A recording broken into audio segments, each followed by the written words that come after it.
Hello ગિરનારની જૂની સીડીનો સફર કરીએ ને અહીંયા ઉપર નજારો તો જો જાણે સ્વર્ગ. જુનાગઢમાં રાખી લીધો રૂમ ને કઢી ખીચડી ખાઈને રાત કાઢી પછી આપણી 14 લાખની થારમાં બેસીને ટ્રિપલ સવારીમાં ઉપડી કાઢી હો ભવનાથ. પછી વાયા આઈ લવ જુનાગઢ થઈને ભવનાથ પ્રવેશ દ્વારમાં વળી ગઈ જગ્યા. એક ભાઈ બંને તો કાટલો પકડીને નાખી લીધો ગિરનાર. મને પેલા ચેતવણી આપી દો, પ્લાસ્ટિક લઈ જતા નહીં, ગુટખા તો કોઈ પણ ન લઈ જતા, મને પણ ના લઈ જતી રત્ની કરા. જુઓ મને પૂરેપૂરો ચેક કરી. પાણીની વ્યવસ્થા હારે રાખજો ને કે ટ્રીપનો સૌથી વધારે ખર્ચો પાણીની બોટલ નો હશે, 50 રૂપિયાની બોટલ. अभी मैं गाली नहीं दे सकता. જૂની સીડી થી આવો તો રસ્તામાં જટ્ટાશંકર મંદિર આવશે તો ત્યાં જવાનું ભૂલતા નહીં. પછી રાણીબેન ને સોનાની લાકડી ગિફ્ટ કરીને સાડા બનીઓ બનાવી નાખી જોરદાર રીલ. ગિરનારની જૂની સીડી કઈક આવી દેખાય છે, તમે તો કોઈ દિવસ જોઈ નહીં ને. આ છે વીઆઈપી શોપ, અહીંયા બધી જ વસ્તુ મોંઘી મળે. પછી મેં ને રાણીબેન ને ગિરનારના ફેમસ ચણા મસાલા ખાધા.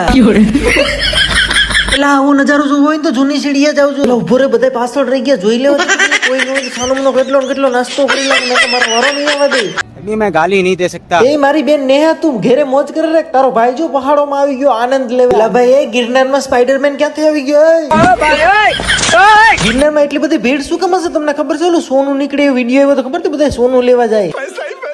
તો તમારા ભાઈ અમસમાંથી 130 રૂપિયાના શૂઝ લીધા, અડધે પૈસા તો તૂટી ગયા. પછી આપણે રાણીબેન ની જે મુગાડા પગની માનતા રાખીને ગિરનાર ચડવાનું ચાલુ કરી દીધું. તો હવે તમને મારી આવી હાલત જોઈને દયા આવતી હશે તો હાલો આ પાઠમાં આજે આટલું જ. મળીશું નવા પાઠમાં, ત્યાં સુધી તમારું ધ્યાન રાખજો. ટાટા બાય બાય, જય ગિરનારી.